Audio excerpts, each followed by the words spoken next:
Sore teman-teman pers yang sudah berkenan hadir untuk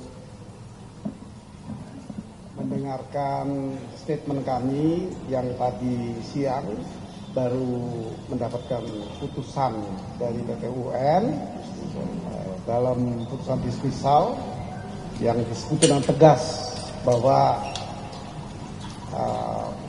putusan ini menyatakan melanjutkan proses persidangan dengan lebih dahulu membentuk hakim yang nanti akan bisa memberi keadilan terhadap apa yang kami mohonkan. Pemohon juga tadi datang dari KPU, termohon juga datang dari KPU yang juga menyampaikan beberapa hal. Kira-kira setelah hakim memperbandingkan seluruh argumentasi dari pemohon maupun termohon,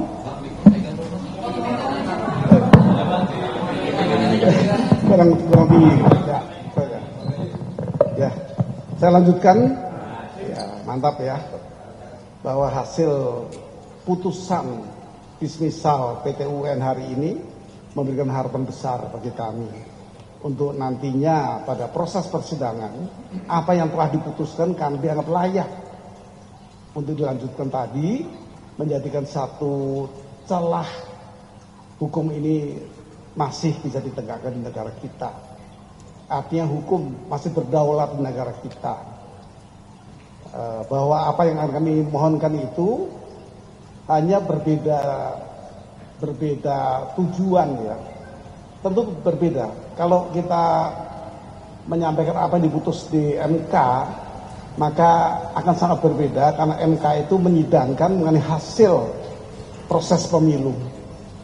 Ada satu lagi yang perlu kita tahu, bahwa hukum ini kan bercabang-cabang dengan tujuan yang berbeda-beda, tetapi dengan dasar yang sama, yaitu undang-undang. Ada yang mempersoalkan proses pemilu ini, apakah ada pelanggaran. Itu juga di PT UN, satu di MK, satu di PT UN. Kami berbeda. Kami mencoba untuk menelusuri bahwa apakah ada pelanggaran oleh pejabat negara yang bernama KPU. Ya. Baik, apakah ada pelaksanaan pemilu yang dilakukan oleh penguasa aparatur negara yang menyimpang. Ini tugas kami. Sehingga apa yang kami ajukan adalah satu proses yang bermuara kepada apa yang disebut sebagai bestur handelingan dalam bahasa hukum administrasi.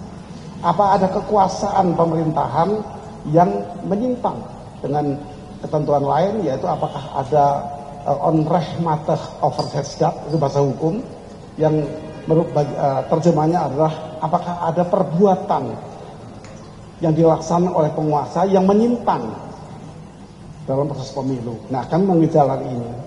Oleh karena itu, kalau yang satu undang-undang ke PT UN ada pelanggaran-pelanggaran apa sehingga hasil pemilunya berubah atau ada konflik lainnya, juga kalau proses pemilunya melalui pandangan yang apakah ada pelanggaran proses, kami adalah kepada orangnya, yaitu bestur handelingan tadi, yaitu KPU dan hal ini melakukan berbagai pelanggaran.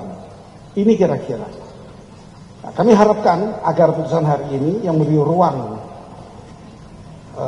hukum untuk melakukan prosesnya, yaitu harapan kami KPU harus bisa menyadari, KPU harus tertib hukum, supaya hukum itu bisa berdaulat di negara ini, yang menunda penetapan pasangan yang dianggap menang, yang sudah final and binding, ya tidak begitu utuh, karena masih ada persoalan baru yang dipersoalkan di pengadilan lainnya, yaitu pengadilan tata usaha negara, yang akan menyidangkan apakah ada pelanggaran, apakah ada pembiaran. Itu kira-kira.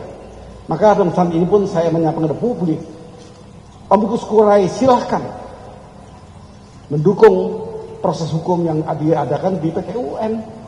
Seluruh elemen yang akan melakukan persahabatan untuk menegakkan negara hukum ini, Amicus Curiae silahkan kembali hidup untuk bisa mengingatkan, bisa memberikan dukungan kepada proses pengadilan di KPU. Mungkin teman-teman lain ada yang berpendapat lain, silahkan Pak Dev untuk menyampaikan. Download Tribun X sekarang, menghadirkan lokal menjadi Indonesia.